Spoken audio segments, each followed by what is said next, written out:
No Brasil, o autor italiano Antonio Gramsci parece ser mais citado por seus detratores do que por seus adeptos. Mas o que de fato ele pensava e o que ele tem a ver com a política brasileira contemporânea?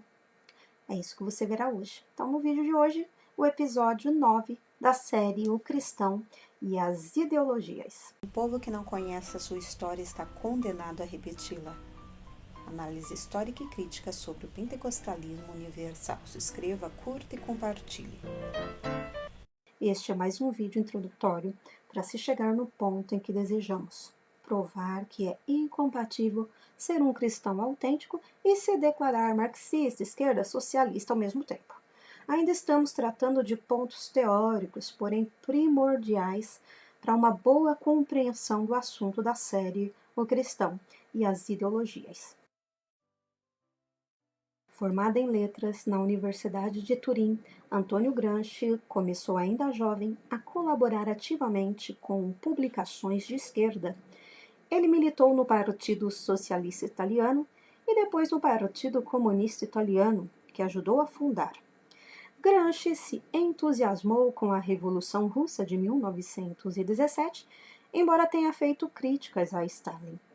Entre 1922 e 1923, ele viveu em Moscou como um delegado da Internacional Comunista e chegou até mesmo a se casar com uma musicista russa, também comunista.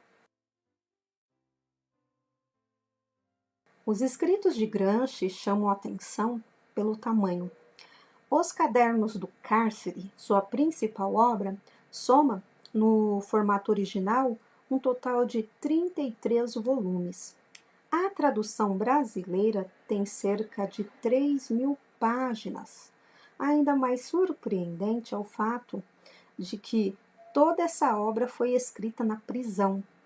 Sob o regime fascista, Gramsci seria preso em 1926 e só deixaria a cadeia 6 dias antes de sua morte, em 1937. A mensagem principal dos Cadernos do Cárcere talvez seja a necessidade de uma revisão nos métodos empregados para alcançar o socialismo. Em vez da revolução armada, Gramsci prega uma gradual revolução cultural. Em vez da liderança do operário, a liderança do intelectual. Em vez de um líder máximo, o partido político. Então, na construção de uma sociedade comunista, a economia deixa de ser protagonista e divide espaço com a educação. Gramsci foi, dentre os pensadores vinculados ao marxismo, quem intuiu de maneira mais clara a importância do papel da ação do intelectual e da introjeção de ideias patrocinadas por uma casta intelectual dentro da sociedade. É uma estratégia bem pensada e que historicamente se mostrou muito mais eficaz do que aquela ancorada numa visão estritamente econômica. Em seus escritos, Gramsci desenvolve a ideia do pensador coletivo, um conjunto de intelectuais a serviço de uma causa. A ideia era de que, por meio da educação e da cultura, gradualmente, os socialistas deveriam arregimentar as mentes que fariam a transição para um regime sem classes.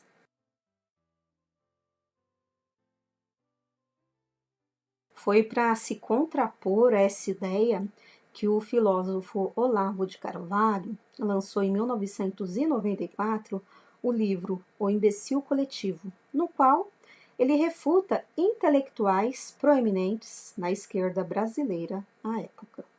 A obra tornou Olavo de Carvalho conhecido em todo o país. Olavo também é o maior proponente de uma tese influente na direita brasileira, a de que o método de Gramsci foi aplicado pelo PT por pelo menos 2 décadas até sua chegada ao poder.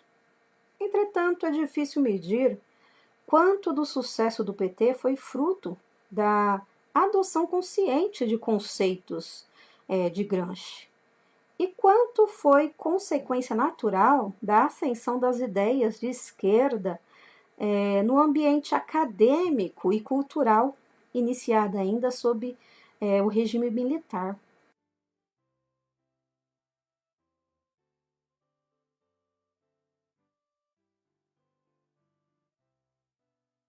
A professora Ângela Neves, do programa de pós-graduação em Política Social da Universidade de Brasília, disse que não vê essa influência do pensamento de Gramsci no PT.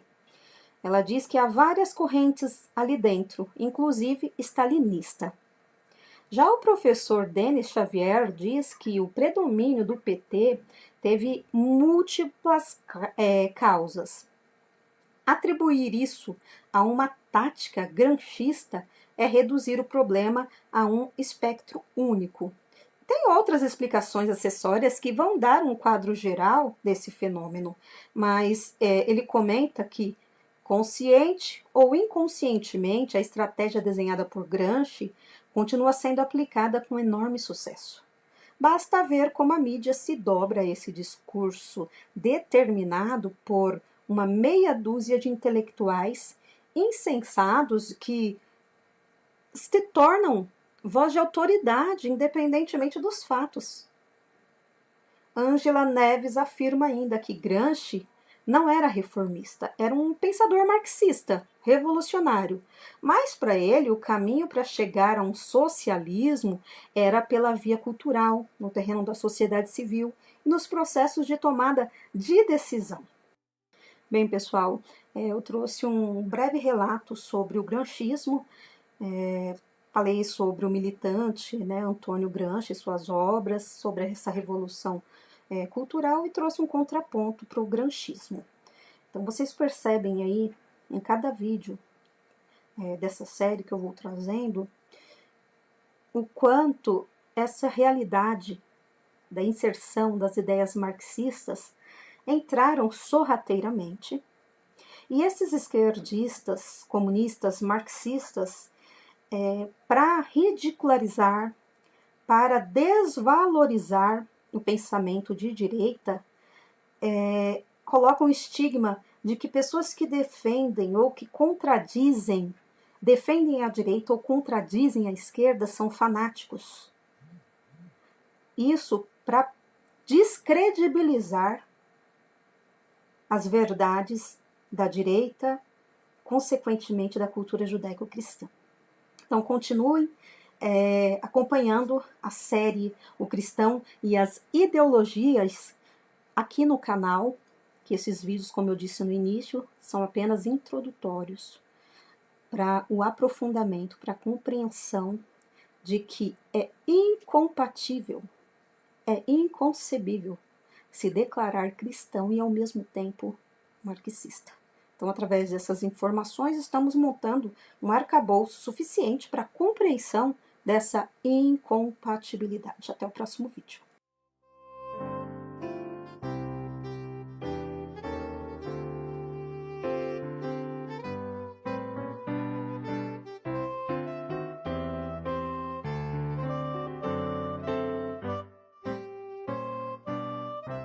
O que foi a Escola de Frankfurt? Entenda o papel da indústria cultural e da teoria crítica. No vídeo de hoje, mais um episódio da série O Cristão e as Ideologias. A Escola de Frankfurt está inserida no contexto histórico do século XX. Apesar das 2 guerras mundiais, os trabalhadores não se uniram contra seus patrões, como Marx previa. Além disso, devido à Revolução Russa, as discussões sobre a implementação de regimes socialistas se fortaleciam. A queda do Muro de Berlim não significou o fim das ideias socialistas. Ao contrário, seu aparente fim serviu para estas ideias fortalecerem-se no Ocidente. Não há dúvida de que os Estados Unidos venceram militarmente, mas a verdade é que o povo americano entregou sua cultura ao inimigo.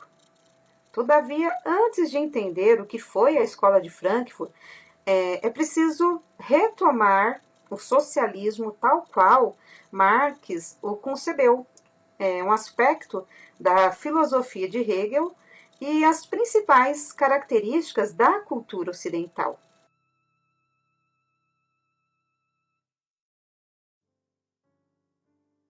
Frankfurt foi uma escola de pensamento que surgiu sob o nome de Instituto de Pesquisas Sociais na Universidade de Frankfurt, na Alemanha. Então, desde o princípio, ela foi criada com a finalidade de destruir a cultura ocidental, atacando o capitalismo, a dimensão religiosa da vida e a tradição clássica. Então, o marxismo original, ele foi adaptado para que influenciasse o Ocidente e mudasse a cultura por meio das ideias e da linguagem, alterando os hábitos das pessoas.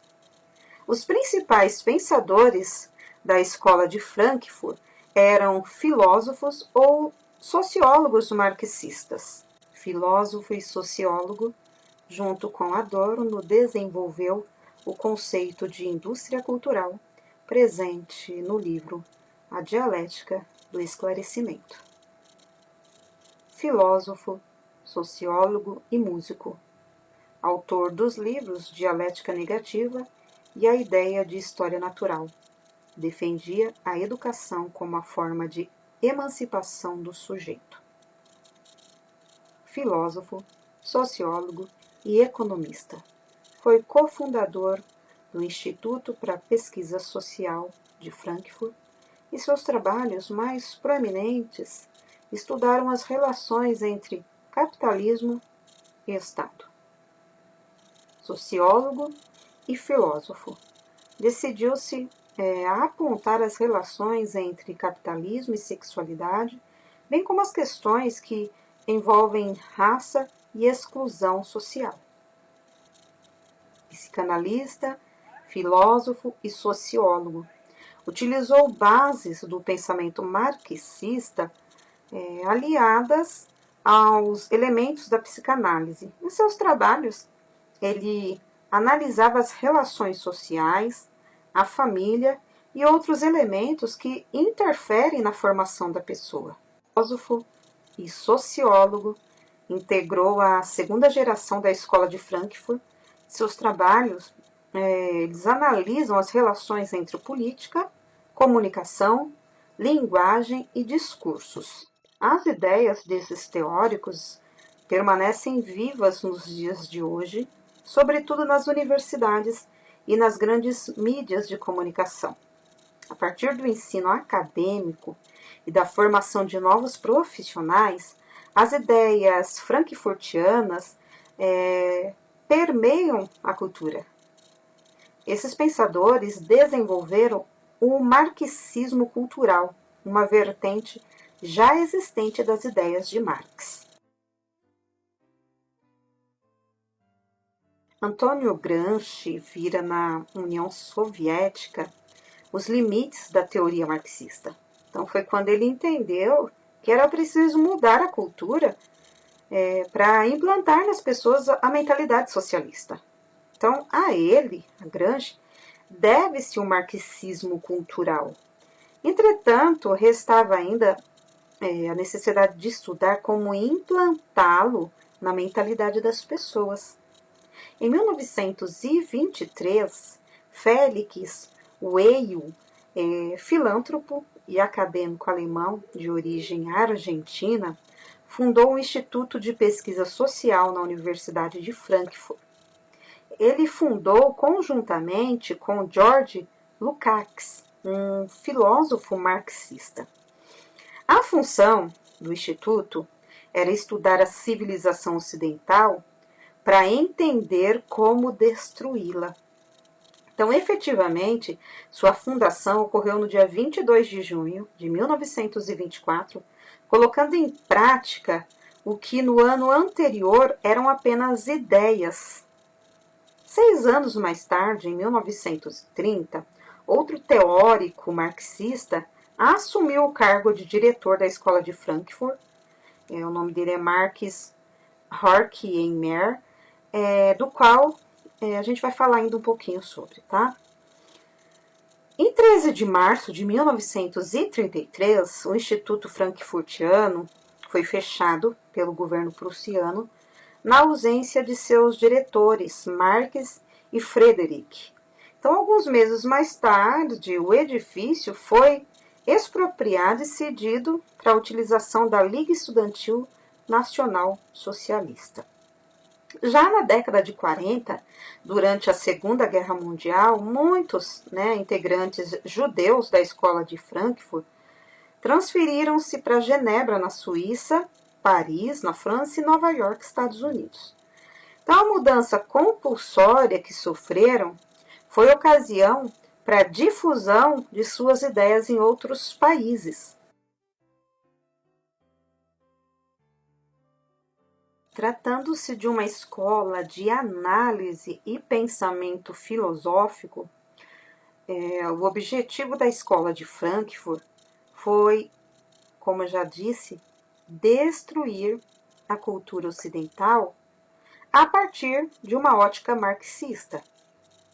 Fundamentalmente, os pensadores de Frankfurt desenvolveram dois importantes conceitos, veja bem. Primeiro, a teoria crítica e a indústria cultural. Ambos, esses dois conceitos precedentes envolvem ideias filosóficas com finalidades sociais. Isso é, ou seja, ideias pensadas para serem aplicadas na sociedade. Os principais pensadores da Escola de Frankfurt reconheceram que a teoria marxista tradicional não podia explicar o desenvolvimento das novas sociedades capitalistas nem impedi-las. Então, por considerarem os seguidores de Marx apenas repetidores de ideias, eles buscaram ir além da defesa do partido e do comunismo.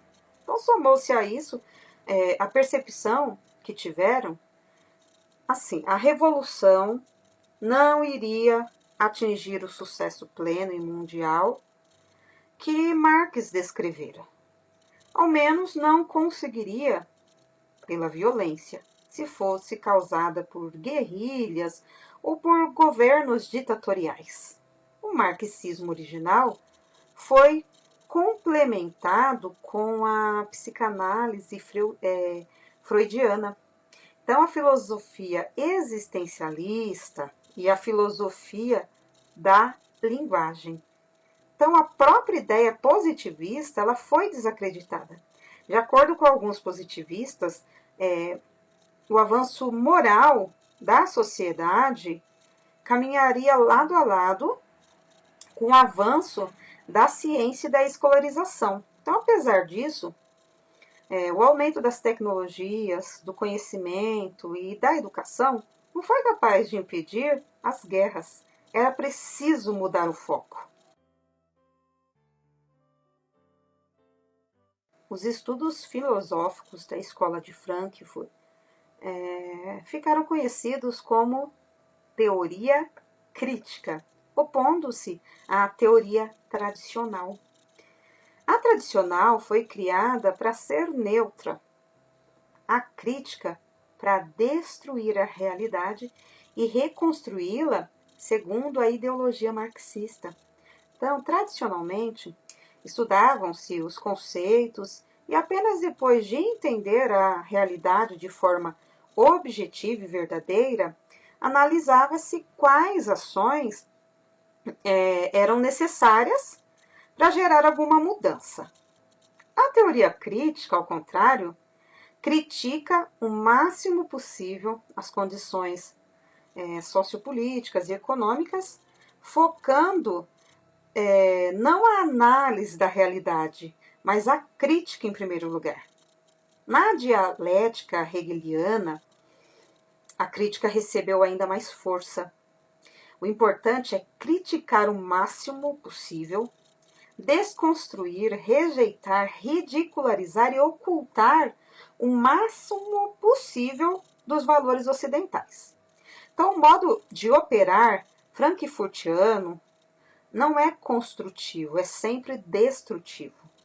A religião, a moral, a filosofia grega e até mesmo as teorias marxistas clássicas são atacadas.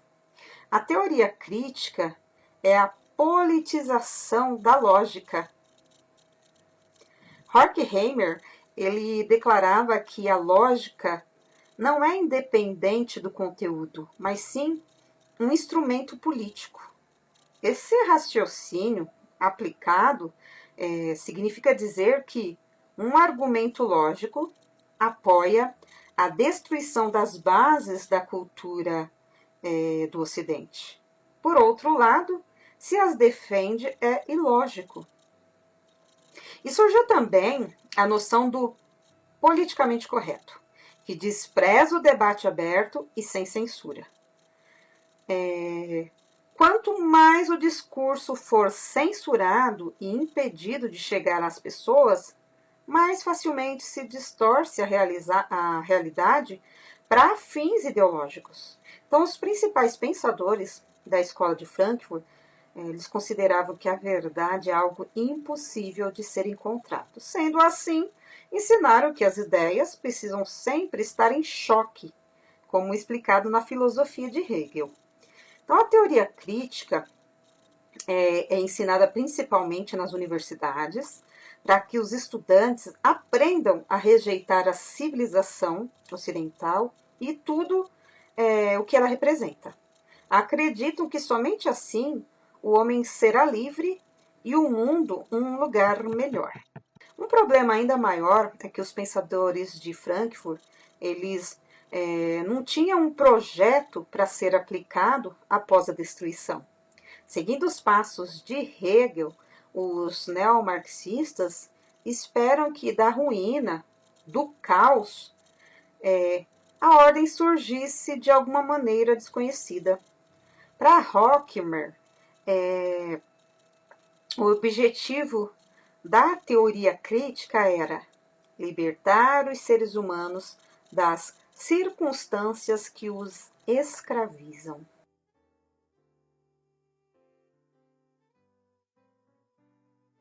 De acordo com a teoria formulada na Escola de Frankfurt, a sociedade está permeada de uma lógica proposital que cria um padrão artístico e cultural, da mesma forma que uma fábrica produz seus bens em uma esteira de produção. Os valores tradicionais, capitalistas e burgueses padronizados perpetuam-se pela indústria cultural.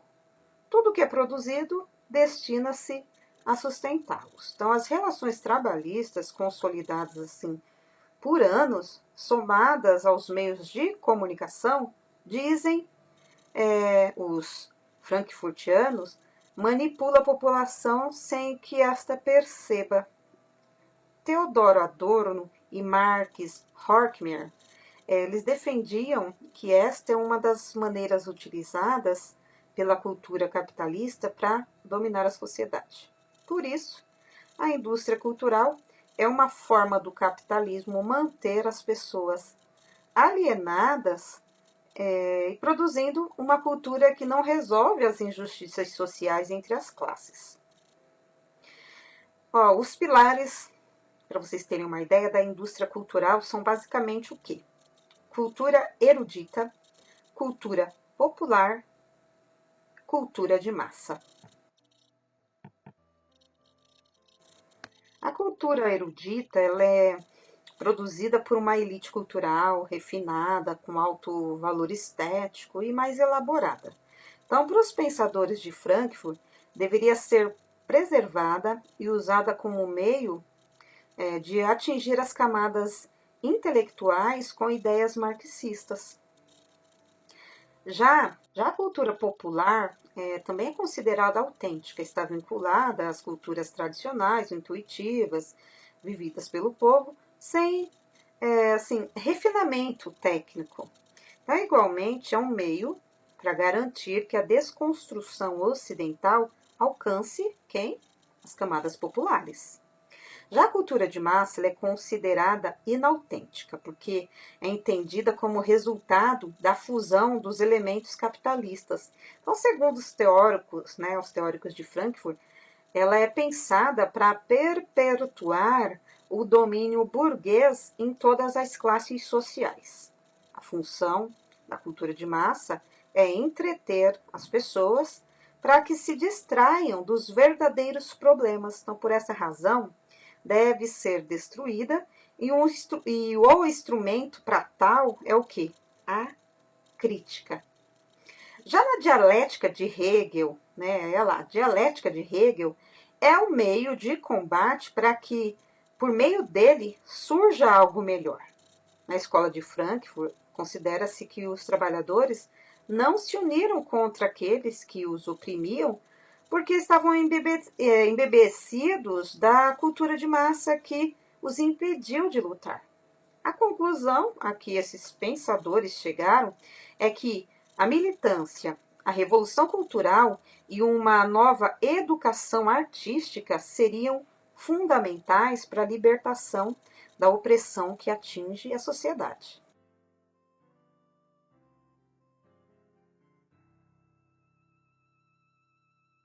Bem, pessoal, eu vou falar para vocês, então, as principais características da escola de Frankfurt.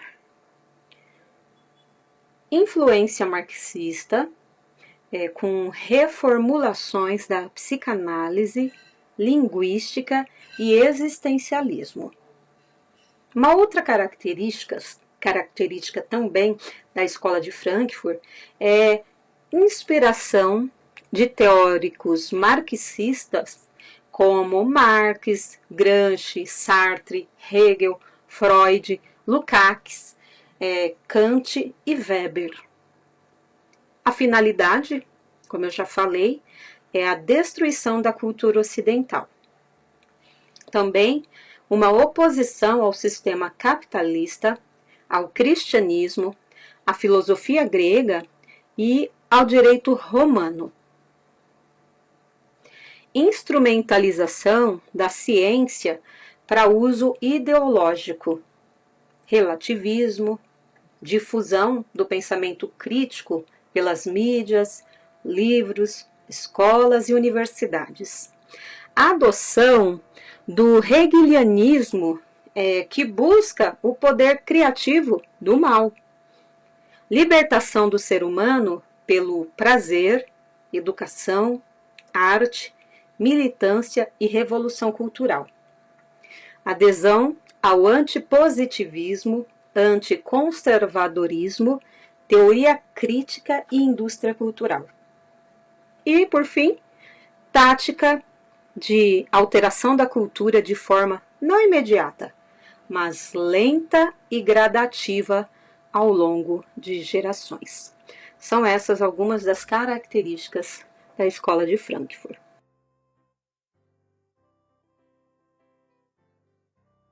Bem, pessoal, então eu mostrei para vocês hoje o contexto histórico da escola de Frankfurt, o que foi ela, a origem, objetivo, a influência do marxismo cultural, a função da teoria crítica, a indústria cultural, características da escola de Frankfurt. E você pode estar se perguntando, mas o que é que isso tem a ver com o canal Diário Pentecostal?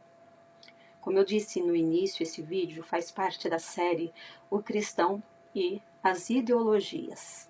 É uma série aqui do canal que tem por objetivo comprovar a incompatibilidade de se declarar cristão e esquerda ao mesmo tempo.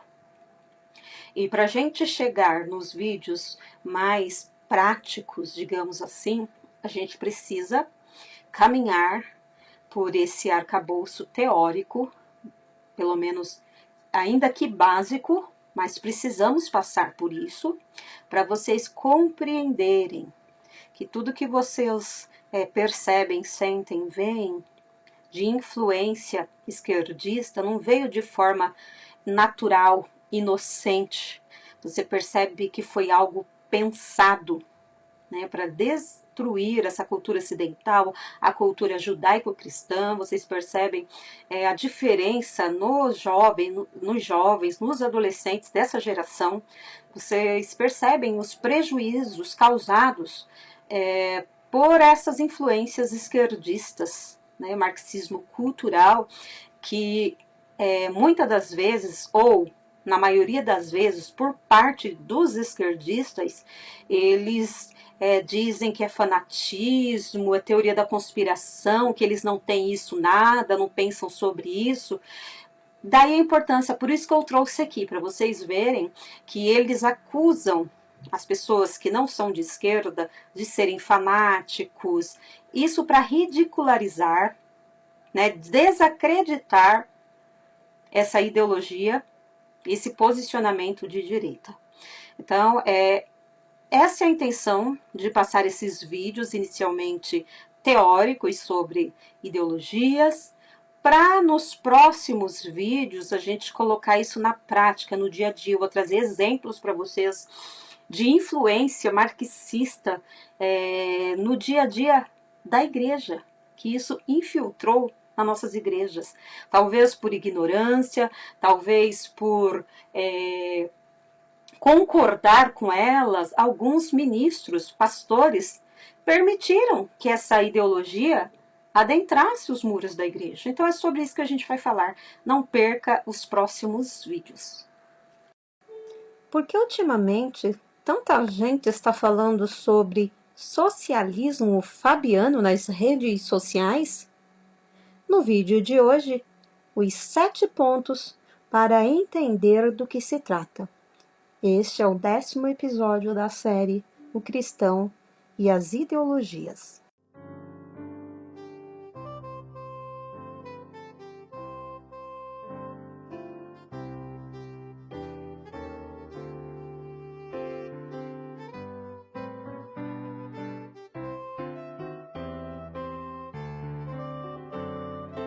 Estou trazendo esse assunto um tanto diferente. Você pode estar pensando, por que a Silvana está falando sobre isso no canal Diário Pentecostal? A minha intenção é fazer com que você compreenda o porquê é incompatível se declarar cristão e ao mesmo tempo socialista, esquerdista. É preciso ter uma noção, ao menos básica, de alguns conceitos ideológicos. Para isso, eu vou apresentar algumas informações básicas sobre o assunto, a fim de fortalecer o arcabouço necessário para se entender este assunto.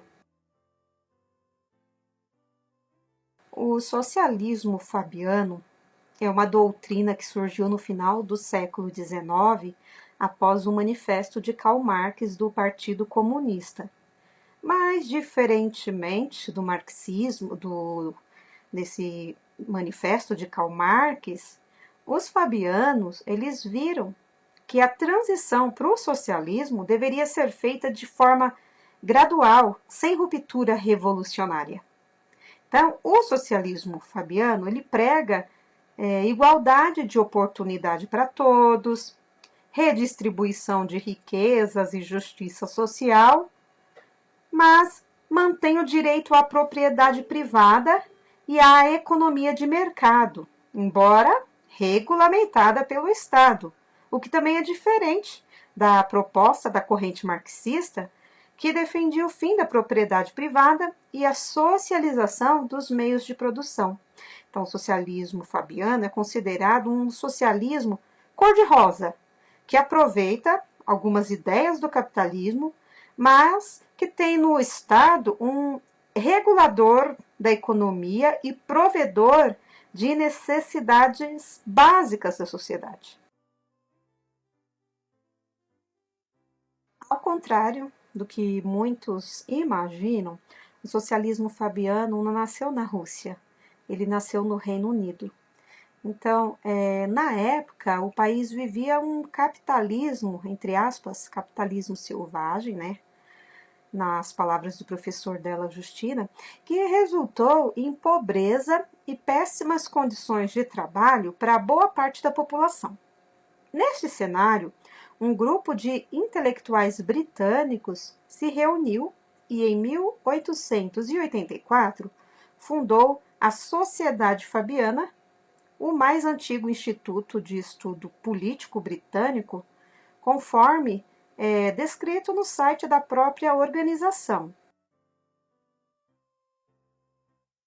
O fabianismo também se diferencia de outras vertentes do socialismo por acreditar que as mudanças poderiam ocorrer de forma gradual por meio de reformas, no caso, evolução, em vez de revolução. Foi por esta característica que o movimento ganhou o nome que tem. Trata-se de uma referência ao general romano Quintus Fábius, que durante a Segunda Guerra Púnica, de 218 a 201 a.C., tinha como estratégia cansar o inimigo e atacar as linhas de suprimento, evitando confrontos diretos com tropas maiores. O casal Beatrice e Sidney Webb e o dramaturgo e jornalista George Bernard Shaw são nomes proeminentes quando se fala em sociedade fabiana. Em 1895, os três, Beatrice, Sidney e George Bernard, junto com o educador Graham Wallace, eles fundaram a London School of Economics, um dos mais prestigiosos centros de pesquisa acadêmica do mundo. O trecho a seguir foi encontrado escrito por Beatrice Webb em seu diário em 21 de setembro de 1894, e diz assim: sua visão é fundar lentamente e silenciosamente uma escola de ciência econômica e política de Londres, um centro não apenas para aulas de interesses específicos, mas uma associação de estudantes que seriam direcionados e apoiados a fazer trabalhos originais. O primeiro-ministro do Reino Unido em 1922, Ramsay MacDonald, também foi um nome conhecido por ser o primeiro membro do Partido Trabalhista a assumir o cargo. Segundo o professor Máximo Della Justina, ideais do socialismo fabiano foram difundidos e estão presentes em algumas sociedades, como a ideia de que todos devem ter oportunidade econômica e que quando o cidadão não tem acesso a ela, seria obrigação de o Estado prover o mínimo necessário para que essa pessoa possa sobreviver, dando também oportunidade para que ela possa ter seus próprios rendimentos. Entretanto, na opinião do analista político Gorenstein, esta influência é pequena porque a parcela da sociedade que sabe fazer essa discussão de ideologias é muito reduzida. Principalmente porque depois da Guerra Fria, a gente tem um processo em que as ideologias perdem o valor na hora da decisão do voto. O PT, Partido dos Trabalhadores, durante os governos de Luiz Inácio Lula da Silva e Dilma Rousseff, implementou algumas políticas sociais que vão de encontro de ideias do fabianismo, como o programa Bolsa Família e o sistema de cotas nas faculdades públicas. O PSDB, em teoria, também pode ser associado ao socialismo fabiano pelo próprio estatuto, o próprio estatuto que o rege, e baseado na social-democracia. Apesar disso, Borenstein afirma que estes partidos não podem ser considerados socialistas fabianos, porque, embora tenham alguns propósitos em comum com a doutrina, na prática de gestão, quando eles estavam no poder, tanto o governo de Fernando Henrique Cardoso quanto o de Lula e Dilma se adaptaram à realidade e convergiram para uma política com viés mais de centro e liberal, abrindo mão de alguns programas ou deixando de lado ideologias que deram base à criação dos partidos. O assunto sobre socialismo fabiano surgiu quando tomou posse como prefeito de São Paulo João Dória, e tem sido alvo de críticas pela denominada extrema-direita por supostamente estar alinhado ao fabianismo. Vejo que existe um pessoal ligado ao MBL, Movimento Brasil Livre, com tendência mais de direita, que tentam dizer que o PSDB, teoricamente, representa o socialismo fabiano.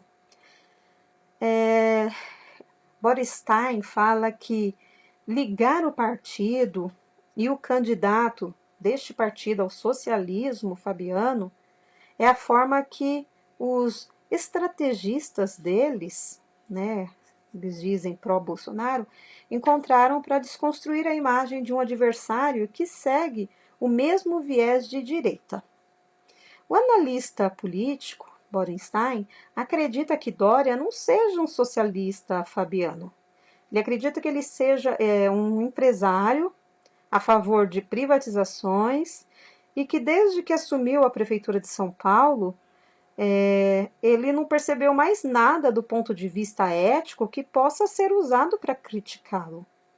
Então esta seria uma estratégia de campanha negativa por parte dos estrategistas do Bolsonaro. Já o professor Della Justina, nas eleições brasileiras, a construção da imagem é muito mais importante do que as ideologias. Ele diria que ele não diria que Dória é um socialista fabiano, mas sim que ele apresenta uma ideologia com o objetivo de atrair os votos dos brasileiros. Bem, pessoal, então eu dei algumas informações iniciais, informações básicas sobre o socialismo fabiano. E até agora pode não fazer muito sentido os outros vídeos da série para esse canal.